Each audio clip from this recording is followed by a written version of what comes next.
blame for any of the response, the terrible things that have occurred at the BBC?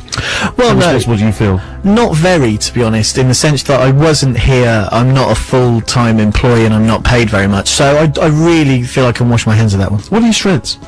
As I said, I think the new music is key. It's a key element to my role. It's something I've really tried to, really push this year.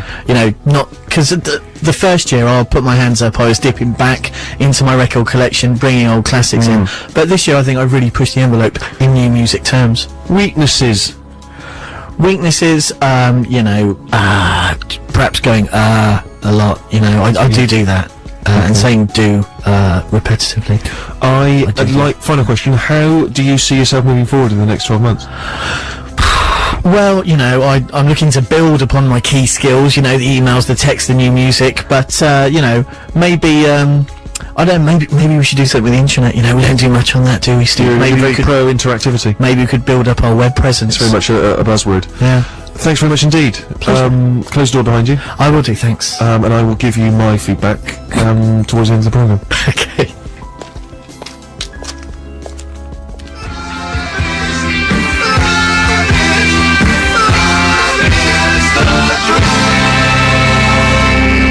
Roxy Music, Steve Show, and Love is the Drug, of course, from 1970. Yes, so we are giving full appraisals to the staff here. It's about linking time that the BBC got its act in order, put its house in order.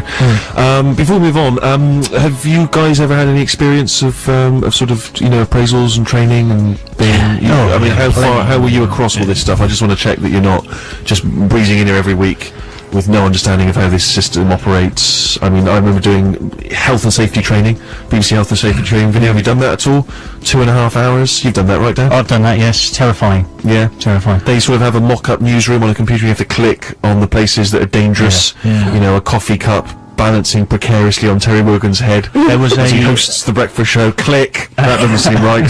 There was a much better one when I worked for a well-known high street supermarket. Many of them are available, of course. But it was much more exciting because you're out in a warehouse and there was a lift with an open front. Someone slipped and their leg came out of the lift at the moment as it was going up. Oh yeah, much better. Well, that actually happened. So that actually happening? Yeah. It was a reconstruction. Right. It was okay. realistic. Actors dressed up as people in peril.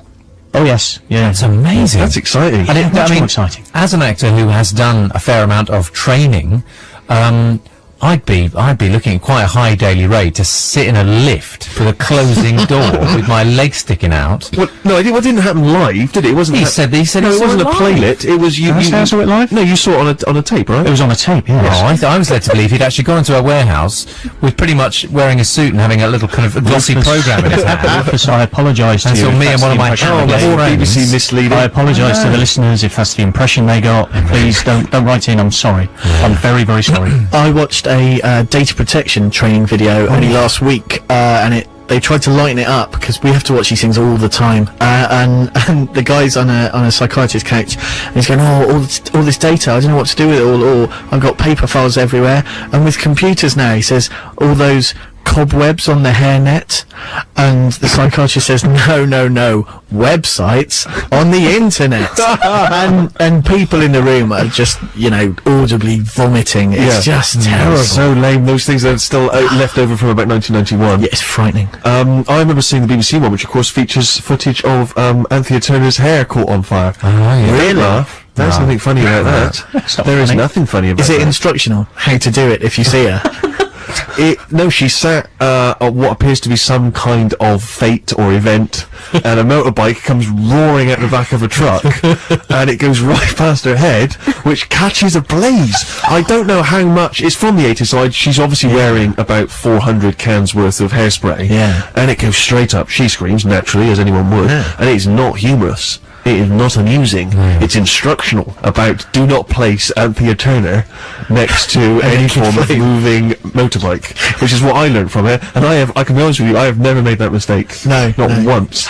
But that's the problem with a lot of those things, isn't it? If, in an effort to be instructional, you're just still giggling like a child. Yeah. And you used to train people, didn't you? I did. I was involved for some years in training firemen. Teaching them fairness at work. It was basically, an elaborate ploy to get them to stop using offensive words about homosexuals and homosexuals and people who they might be racialistic about. I like the fact that you're not even able to say the real word. You have to say homosexuals, just so that they're so unoffensive. It's the way to get around the filter system. Exactly. Yeah, you couldn't even mention a homosexual. Yeah, we had to do little role plays. You would not be allowed, not in the current BBC climate. One of them did say to us once, we were encouraging them not to peruse pornography in the workplace, and we said that does include, page 3, and certainly includes top shelf magazines. Do not have them in the common room, flicking through them, because the female firefighters may be offended, And one of the firemen put his hand up and said, "Can somebody please tell me what is the difference between looking at a picture of a beautiful woman and, I don't know, a lovely hanging basket?" Though that a fireman whose job is to go into burning buildings and save people's lives is going to take any instruction from a foppish wet actor prancing in Dressed as a fireman. Dressed as a fireman, like a right old dandy. The idea that in some way I was meant to be reflecting their appearance and lives in some way. Hello, I'm a bit like you. Hey, you blinking homosexual! I'm offended by you and your practices. I'm not going to save you from this fire. I mean, was this the idea that they had to be politer when they was this a problem in the fire services? Did they decide not to save certain people because of their No, it prejudices? wasn't to do with I suppose what you'd call clients or victims. It was all to do with how. Yeah, what does a fireman call their? There's a burning client on the 3rd floor. Yeah, I've got a client baby. I'm a hero. No, it was all to do with how the firefighters interacted. Because with a lot of the services, there is a bit of entrenched sexism. Sure. And female firefighters had to work pretty hard to get to to be respected. But you couldn't even join the fire service if you were under 5'4". So Dan, until a few years ago, you would have been PNG if you went down to the local fire service and tried to get a job. Was that a bit of Latin? It is. It's a Latin acronym. So just to clarify, the fire service, where prejudice still exists, this is not preventing them from rescuing people. Not They're in any walking way. into, I'm not having you on my back, mate. No. You look like a you-know-what. You look like a whoopsie. And I'd like to say that they are fantastic, because not only is there less and less prejudice in the fire service anyway, but the people we met were they're just such nice people. Firemen and women firefighters are such genuinely nice people, because you look at they literally rescue people from burning buildings. Just lovely people, but also racist. One or two. Racist and homophobic. Not really. And sexist. That's a shame. What a terrible, terrible shame. Edgy. I just hope my house doesn't catch a blaze in the next couple of weeks. You better apologise. Harry, we had your appraisal just now. Yeah, it went pretty well. I'll be the judge of that. But what we should have asked you for was a musical choice. Yeah, after the break, I'm still kind of catching up on things I bought during the break. So, this is by Neil Halstead, ex of Slowdive and still of Mojave 3. This is off his new album, Oh Mighty Engine. It's called Queen Bee.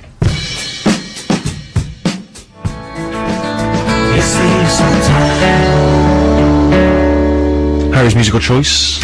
Neil Halstead with Queen Bee. The album's called Oh Mighty Engine, and the rest of it is similarly gorgeous. Live rhymes from poet and MC Ex Central Tempest later on the Steve Show. We've been doing some staff appraisals. Next up, I'm just mixing up the names here in the hat.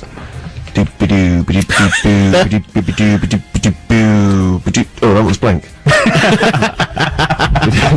That's not very good. This piece of music may tell you who's up.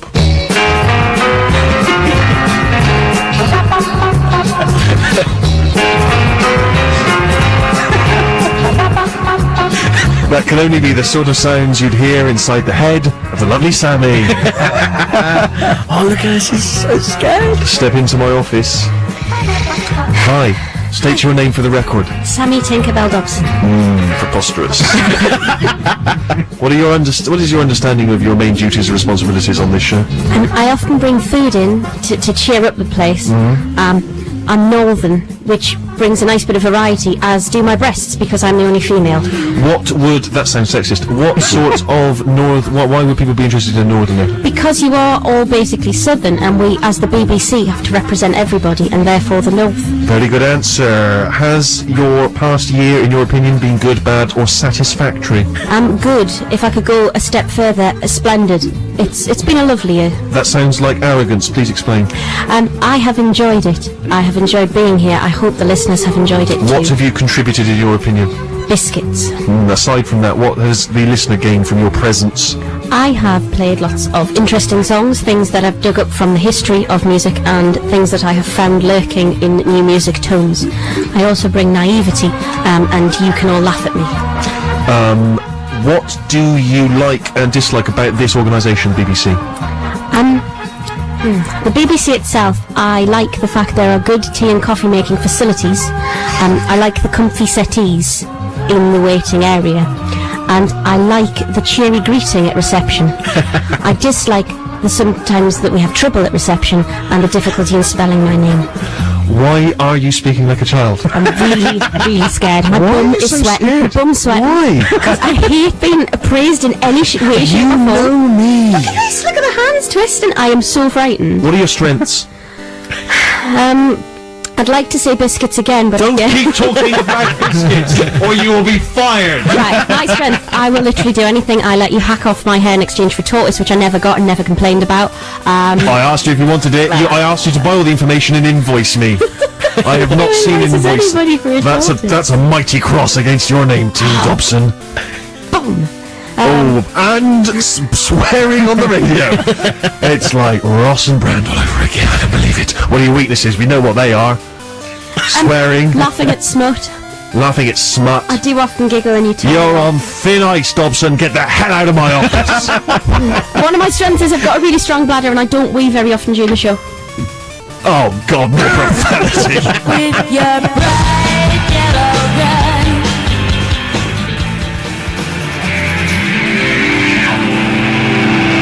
From 1995, Throwing Music's Bright Yellow Gun, Steve Show 6 Music with me, Steve Merchant and my gang. Still to come, as I say, live rhymes from X Central Tempest. Plus, now I don't know why I decided to dip back into the Steve Kive, the archive of Steve, Starchive, the Stykive, as I call it. But I was wandering through, and I remembered, and I don't think I've listened to it since it was released, and I was a big fan of it at the time.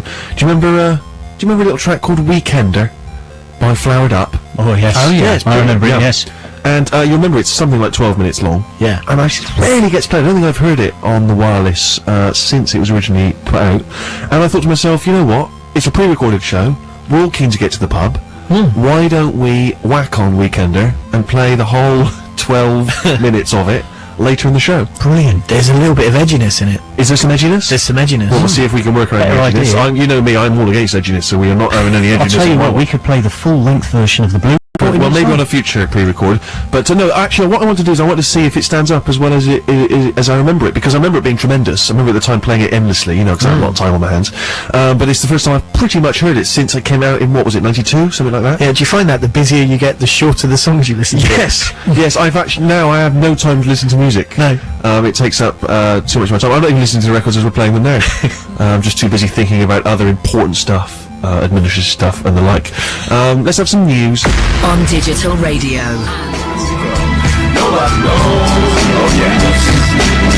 That's Asher Roth, who is being named as a hip-hop artist to check and to watch and to keep an eye on for 2009. He's made lots of covers of various magazines, hip-hop magazines and the like, stateside, and some people are calling him the new clean version of Eminem.